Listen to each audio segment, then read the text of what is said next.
All right, guys, so we are going to be jumping into our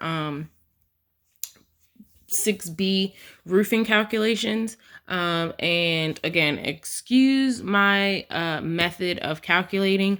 Every time I go to Staples or Office Depot, they never have the quad rule paper. So I have been checking periodically because I do need that. And you all do need to see that it is going to be calculated on your green quad rule paper. However, like I said, every time I go, they're sold out. It's very annoying. But once I do finally get my hands on it, I will be transferring all this information onto my green sheet. So please do not think that it is okay to turn in your calculations on this white line sheet of paper unless you're experiencing the same issues that I am and you can't quite find it or get your hands on a copy. Please shoot me an email and let me know. That way I don't take, too many points off. But you do still need to try to find you some of this quad roll paper, even if it's, borrowing a couple sheets from one of your classmates in the meantime. But we will jump back into that at a later date. So rolling right into this, the very first thing on our scope of work is our 5/8" OSB sheathing with radiant barrier. And we need to try to calculate the square footage for our roof. No biggie, no big deal. Now, first things first is just like how we did in Division 6A, where we had to figure out our sloped portion because we don't have the height of our house for the sheathing. We need to do the exact same thing when it comes to our roof components, okay? So it's going to be a little bit different though. We can't use the exact same numbers that we did in Division 6A, like our class help me sheet says, because we have overhangs that we need to take into account, okay? So I'm going to turn this around. If we are looking at our roof plan, okay, and we are using it in light with our floor plan, then we know from this corner here to this corner here, it is, excuse me, ignore that. From this corner here to this corner here, we have 26 feet, okay? 26 feet is the width of our house. But we also have a 1'4" overhang on both sides that we need to account for. So it needs to be the 26 feet plus 1'4" in decimal feet, which if you convert the 1'4" to decimal feet, then that will translate to 1.33 feet, I believe.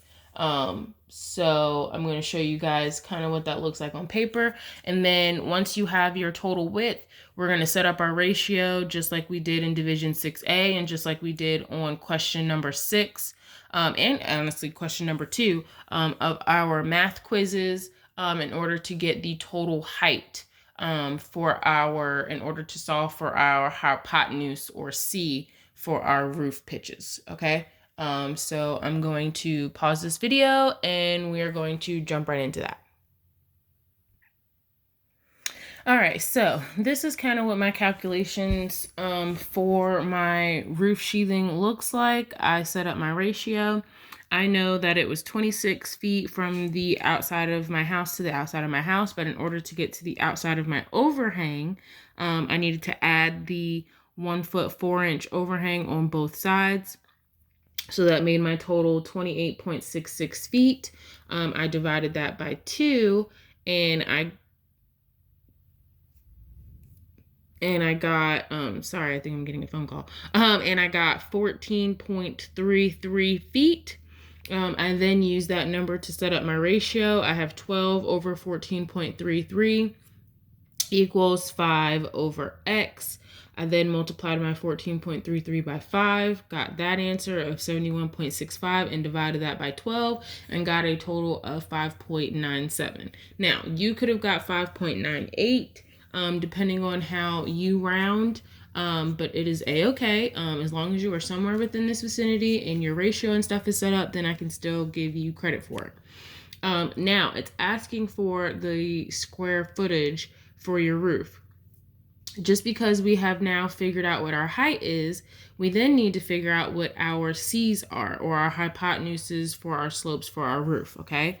So that is where we're going to use the Pythagorean theorem formula, which is a squared plus b squared equals c squared.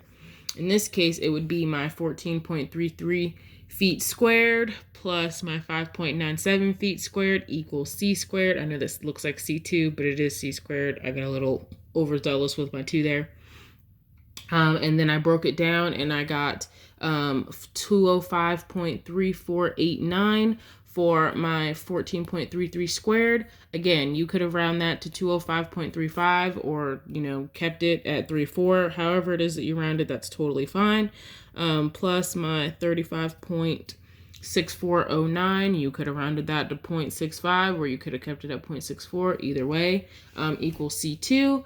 Then I took C equals the square root of my total of these two above, which happens to be my 240.9898. Again, you could have did 240.99 or whatever the case may be. And my C calculation is 15.52. Okay, so that is the number that I have put for my A and B, okay, as well as my F and G on my set of plans. Now, I didn't put the total value for F and G down here at the bottom because I put a different calculation. I said the total roof length, including the overhang, is 28.66 feet. Okay, so I'm using it as a linear dimension here. Up here, I'm using it as a sloped dimension. So that's just how I kind of set up mine. You don't have to set up yours. You can keep the number, both numbers. You could just do one or the other. Either way, as long as you know what you're doing and you don't confuse yourself, it is totally acceptable. Okay.